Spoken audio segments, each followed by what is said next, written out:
നമ്മളിനിപ്പോൾ വലിയ വേനൽക്കാലമാണ് നമ്മുടെ മുൻപിലുള്ളത്. പലയിടത്തും വെള്ളത്തിനൊക്കെ ക്ഷാമം അനുഭവപ്പെടുന്ന പലപ്പോഴും നമ്മൾ വേനൽക്കാലത്തെ വലിയ വാർത്തകളായി നമ്മുടെ മുന്നിൽ വരാറുണ്ട്. പലയിടങ്ങളിലും ജലസ്രോതസ്സുകളൊക്കെ വറ്റിപ്പോകാറുണ്ട്. എന്നാൽ നഷ്ടപ്പെട്ടു പോയ ജലസ്രോതസ്സുകളൊക്കെ ഉണ്ട് നമ്മുടെ മുന്നിൽ. സമീപകാലങ്ങളിൽ അത്തരത്തിലുള്ള ജലസ്രോതസ്സുകളെ വീണ്ടെടുക്കുന്ന വലിയ പ്രവർത്തനങ്ങൾ നമുക്ക് കാണാൻ കഴിഞ്ഞിട്ടുണ്ട്. അത്തരത്തിലൊരു ഒരു പ്രവൃത്തിയിലേക്കാണ് ഞാൻ ഈ പ്രേക്ഷകരെ കൂട്ടുന്നത്. പന്തളത്താണ്.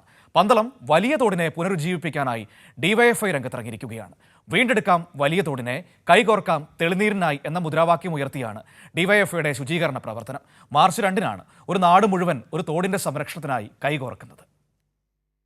മധ്യ തിരുവിതാംകൂറിന്റെ പ്രധാന പടശേഖരമായ കരിങ്ങാലിപ്പാടത്തേക്ക് ജലമെത്തിയിരുന്നത് പറന്തൽ, മുക്കോടി, കരിങ്ങാലി, വലിയതോട് വഴിയായിരുന്നു.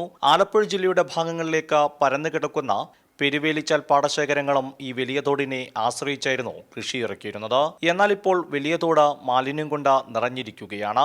മാർച്ച് 2-ന് വലിയ തോടിനെ ശുചീകരിച്ച് ചരിത്രം സൃഷ്ടിക്കാനാണ് ഒരു നാടാകെ തയ്യാറാകുന്നത്.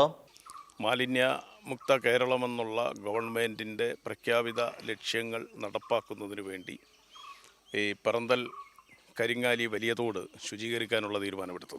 കക്ഷിരാഷ്ട്രീയ ഭേദമന്യേ എല്ലാവരും ഈ തോടിൻ്റെ ശുചീകരണവുമായി ബന്ധപ്പെട്ട് സഹകരിക്കാൻ തയ്യാറായി നിൽക്കുകയാണ്. ഡിവൈഎഫ്ഐയുടെ ജില്ലാ സെക്രട്ടറി ബി നിസാമോട് ചേരുവാണ്. നിസാമേ, നിങ്ങളുടെ ഒരു മുദ്രാവാക്യമുണ്ട്, അതെങ്ങനെയാണ് ഇതിൻ്റെ? കൈകോർക്കാൻ തെളിനീരിനായി, ഇതാണ് ഞങ്ങളുടെ മുദ്രാവാക്യം. ഞങ്ങൾ മാർച്ച് 2-ന് ഈ വലിയ തോട് മാലിന്യമുക്തമാക്കാനാണ് തീരുമാനിച്ചിരിക്കുന്നത്. എന്തായാലും നമ്മളിപ്പോൾ ഈ കാണുന്ന ദൃശ്യങ്ങളിൽ ഒരു ചെറിയ തോടാണ് വലിയ തോടാക്കി മാറ്റും. ഉറപ്പായിട്ടും വലിയ തോടാവും.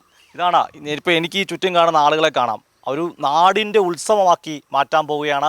അങ്ങനെ വലിയ തോടിനെ വീണ്ടും വലിയ തോടാക്കാനുള്ള ശ്രമത്തിലാണ് ഡിവൈഎഫ്ഐയും ബഹുജന പ്രസ്ഥാനങ്ങളും എല്ലാവരും തന്നെ. വലിയ തോടിനെ സമീപത്തുന്ന ക്യാമറമാൻ അഖിലേഷ് കുടുംബോടൊപ്പം സുജു ടി ബാബു, കൈരളി ന്യൂസ്.